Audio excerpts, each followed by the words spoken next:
In this video, Dr. Jordan Peterson explains how we need to look at facts in the world and use them to our advantage.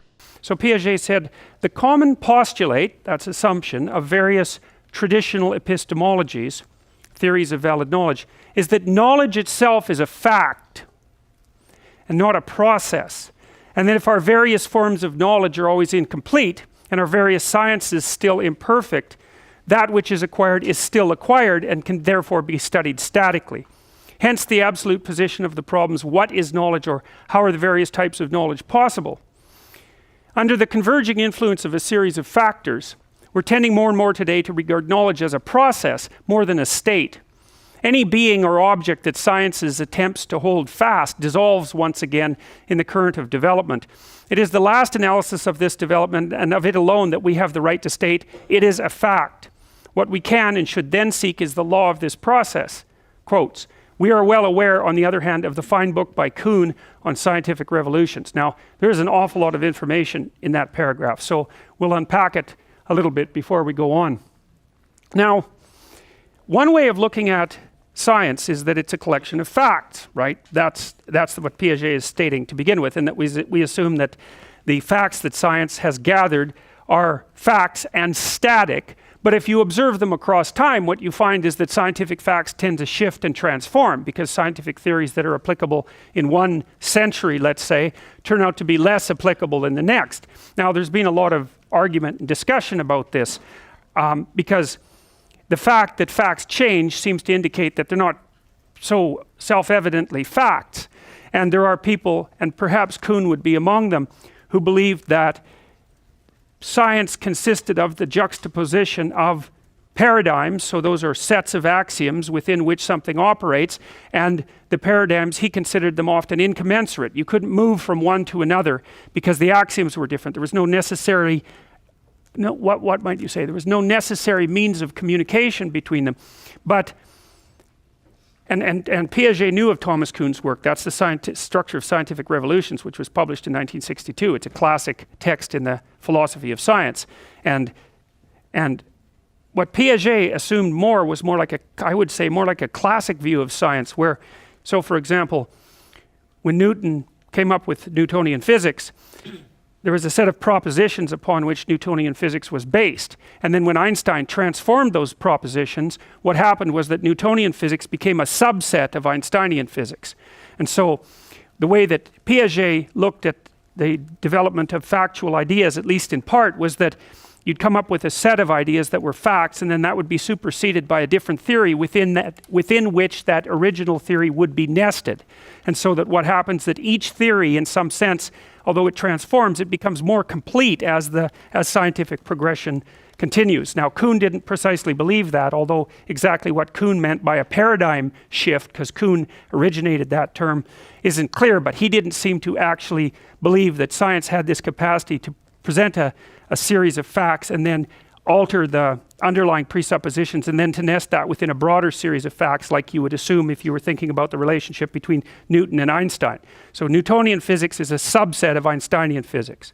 So now that's kind of how Piaget thought about how human beings develop knowledge. He believed that we came up with, well, let's say you wanted to chop down a tree. That might be a good example. I mean, you could use a dull axe made of bronze. And it's like, well, that would chop down the tree. It'd be a lot of work, though.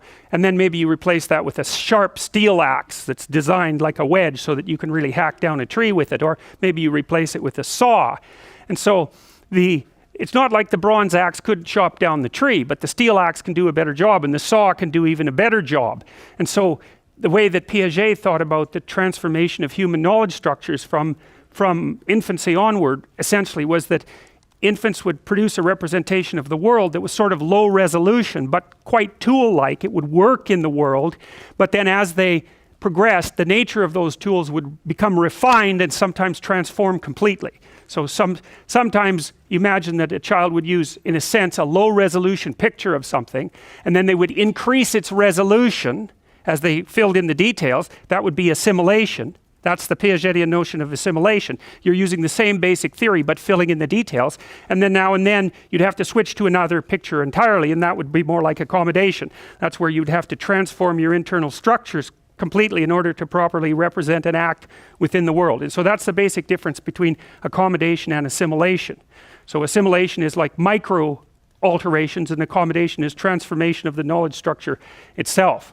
And so that's part of, so what Kuhn pointed out was that there'd be a set of facts and then there'd be an anomaly arise of some sort. So like at the end of the 19th century, the only remaining anomaly was, at least one of the remaining anomalies was that no matter which direction you shine a light beam in, and no matter how fast the platform on which you're standing is moving, the light beam has exactly the same velocity, which seems impossible. So, you know, if the Earth is moving this way around the sun, and you shine a light off the Earth, you'd expect the speed of light to be the speed of light plus the speed of the Earth. And then if you shone it the other way, then you'd expect the speed of light to be the speed of light minus the Earth's speed. But that isn't what happens. No matter how fast the platform on which the person shining the light is standing, the speed of light is always the same to every observer.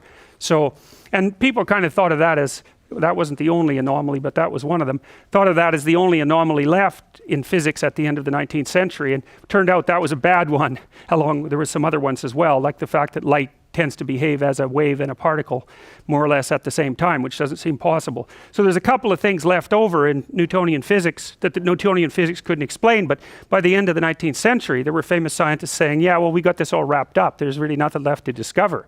And then along came quantum mechanics and Einsteinian relativity, and bang, the whole world was like really different. And quantum mechanics is much more comprehensive theory of the world than Newtonian physics. All of the electronics you use wouldn't work if quantum physics wasn't correct, roughly speaking. And so that little tiny anomaly blew into something that knocked the slats out from underneath the entire axiomatic structure of Newtonian physics. It showed it was wrong at its fundamental levels, even though it turned out to be a correct subset of something that was much broader. And so you can kind of think of that as, that's what kids are doing as they progress. They develop a theory that accounts for a certain set of, you could say facts, but this is another place it gets tricky.